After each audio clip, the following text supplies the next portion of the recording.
Hello everyone. So let's start with our today's topic. So today we'll be talking about the making of Germany, or you can say we'll be talking about the unification of Germany. So as you all know that we were in our previous video talking about the age of revolutions. In that we talked about the time period 1840 to 1848, and today we are moving forward and we'll be talking about the unification of Germany. So after 1848, there was this nationalism in Europe and it moved away from its association with democracy and revolution.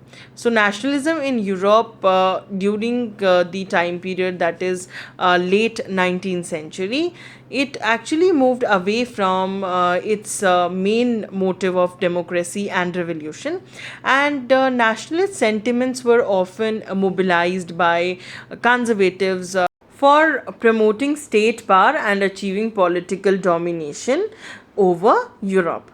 Now, you can see that this can be observed in the process by which actually Germany and Italy, they came to be unified as nation states. So, nationalist feelings are very important and they hold a important position in the process. So nationalist feelings actually were widespread amongst the middle class Germans, and middle class Germans, if we talk about in 1848, they tried to unite different regions of the German Confederation into nation state, and also these different regions of the German Confederation which the middle class Germans were trying to unite, these were actually governed by an elected parliament. So this liberal initiative to nation building was repressed by the combined forces of the monarchy and the military, and it was supported by the large landowners. So the large landowners, there was also a term that was used for large landowners, that was Junkers of Prussia.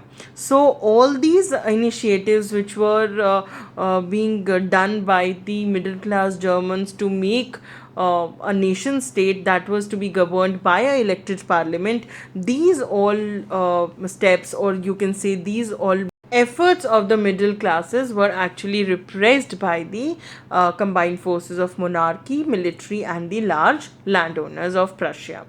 Now Prussia hold a very important position here, and Prussia took on the leadership of the movement for national unification, and its chief minister, if we talk about very importantly, Otto von Bismarck, was the architect of this process, and he carried out all the important steps. As this is very important to note that Otto von Bismarck, why is called the architect of this process, this type of question can come in your board examination, so please listen to it very carefully, that Otto von Bismarck carried out, with the help of Prussian army and bureaucracy, very important steps in this process. And there were 3 wars over 7 years. There was one with Austria, one with Denmark and one with France, and it all ended in Prussian victory. So Prussia became victorious across these 7 years. The 3 wars were there. All wars were combined, won by Prussia, and this actually completed the process of unification. And in January 1871, very importantly, the Prussian king, that is William I, he was proclaimed as a German emperor in the ceremony that was held at Versailles.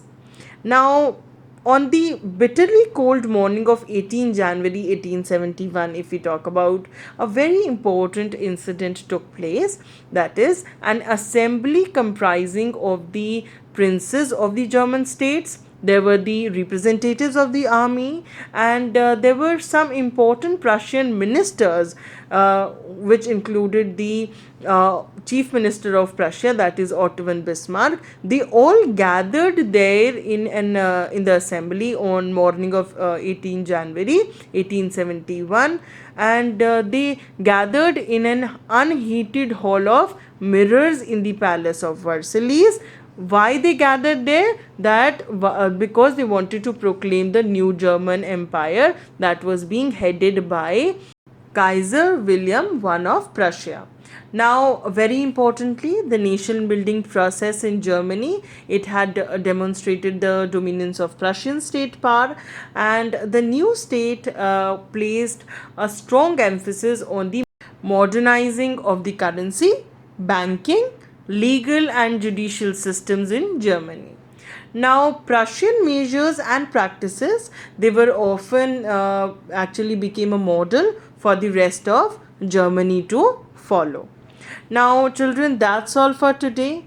Today in the video, in detail, we talked about the unification of Germany and how basically it is very important to note that army played a very important role, and army here became the architect of a nation. So, children, in this topic, we in detail talked about the unification of Germany, and we talked about the various events that actually held in the unification of Germany. So, children, very important to note are these figures that are given on the pages of your book.